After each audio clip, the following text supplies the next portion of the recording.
300th video spectacular. I wanted to do my top 5 favorite decks to play, since that seems like a good idea. I already have like a bunch of the videos made, but I wanted to make this one and upload it as my 300th one, so that's probably why I haven't had a video out in the past couple days. So anyway, number 5 will be my Macro Monarchs, because it's the only competitive deck I actually own, which no longer works because they limited out Macros Cosmos and Dimensional Fissure, which it wasn't really that great anyway because it's relied so heavily on those 2 cards to get going, and it was really slow, but it was so much fun because those cards single-handedly screwed over so many decks. And it will always be one of my favorites because it's one of the physical decks I actually owned and built back when I was super into spending all my money on these cards in high school. A good thing I had a job to waste all that money with.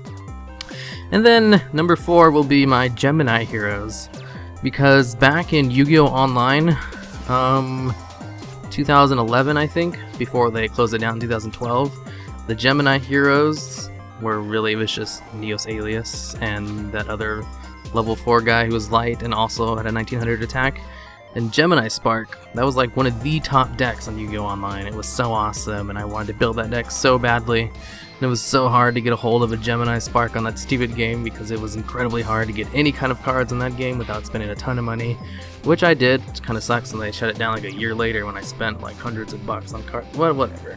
Anyways, that was one of the top decks on the time, and it was really fun to play. Because XYZ monsters didn't exist yet, so Gemini Spark was still pretty viable, because now you don't really run it that often in the deck because you're using those cards to go into rank 4 summons. And, well, you can still use it, but it was just so much more prominent back then. It was actually one of the top decks on Yu-Gi-Oh! Online. And then number 3, the Gear Town Monarchs. Gear Town Monarchs, or Storm Kuraz, I think is what I first called it. It was just a screw you to Heavy Storm before they banned it. I'm so glad they banned Heavy Storm. And basically all you do is use Kuraz, the Light Monarch, and destroy your Gear Town to bring out the Gatling Dragon.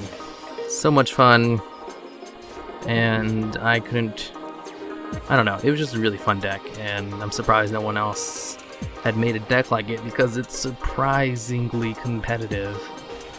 Like, it's actually really good for cards because it really relies on their cards getting destroyed, and if your opponent doesn't know what they're going against, they'll more than happily destroy your face down cards and go -2.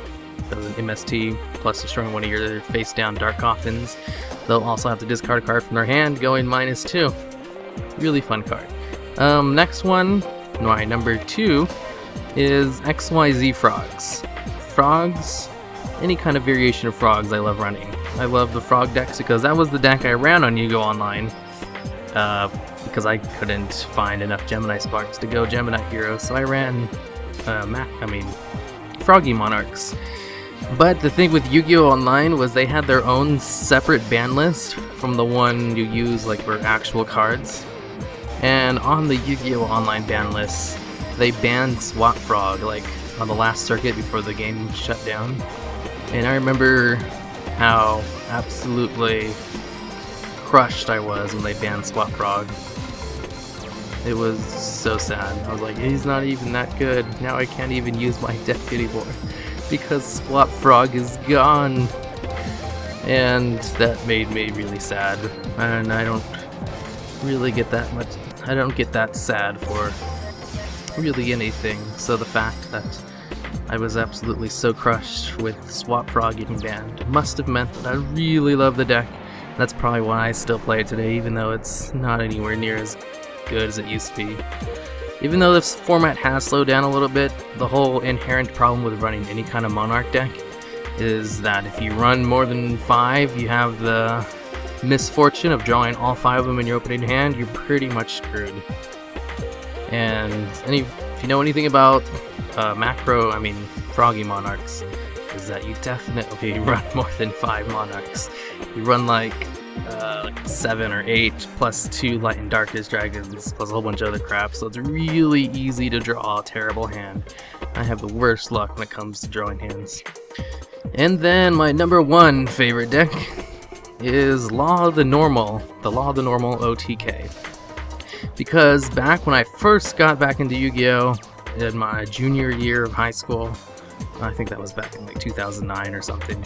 Because I remember it when it first came out when I was like in 4th grade, and it was like the greatest thing ever, but then I wasn't allowed to play it because Yu-Gi-Oh! Was of the devil. Or so my mom said at the time, and then she changed her mind like a year later. And I already gotten rid of all my cards because she told me to, so that kind of sucked. And I think that's probably why I liked it so much, is because I wasn't allowed to play it. So, when I got back into it in high school, while walking through the math buildings, playing Yu-Gi-Oh! Tag Force 3 on my PSP, I ran into 2 guys who were dueling each other, and I was like, oh, you guys like Yu-Gi-Oh! Too? I'm playing that on my PSP right now.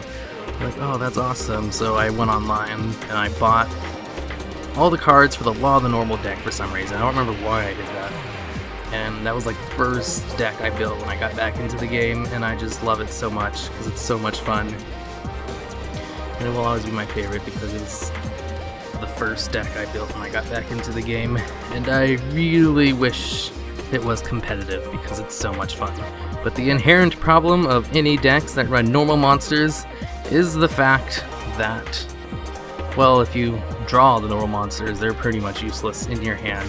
Except with this newest version where you use cards opponents, I can't say that word, where you can actually use the cards in your hand to draw more cards. That's not half bad, actually. I think the newest support to the deck might actually push it up to tier 2 instead of tier 3, where it's just a fun novelty deck that's easy to beat.